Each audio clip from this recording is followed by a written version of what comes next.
అనాదిగా ఈ సంకల్పం ఆయనలో మనల్ని ఏర్పాటు చేస్తుంది. అందుకే మనం పిలువబడుతుంది. ఏదో క్రైస్తవం అంటే బైబిల్ పట్టుకొని చర్చిలకు వెళ్ళి నామకార్థంగా ఉండటానికి కాదండి, జీవము పొందుకుంటానికి.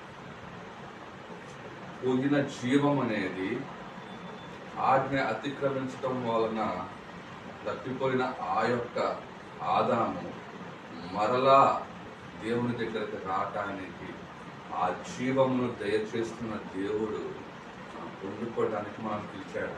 ఓర్పునే పిలవట్లేదు. ఎందుకు ఇంత శ్రమ పడాలా దేవుడు అంటే, ఆయన శ్రమ మన కోసమే పడుతున్నాడు. పడాలంటే అవసరం కూడా లేదు. ఆయన నిత్యం పరిశుద్ధుడు పరిశుద్ధుడు పరిశుద్ధుడు అని దేవదూతల చేత పొగడబడుతున్న యేసయ్య మన కోసం ఎందుకంట, ఆయన పెట్టాల్సిన ప్రాణం ఎందుకంట, మన కోసం జీవము నా బిడ్డలకు ఇవ్వాలని చెప్పేసి ఎందుకు ఆయన తపన అంతా కూడా ఆయన బిడ్డల మీదే, ఆయన ఏర్పాటు చేసుకున్న ప్రజలే, ఆయన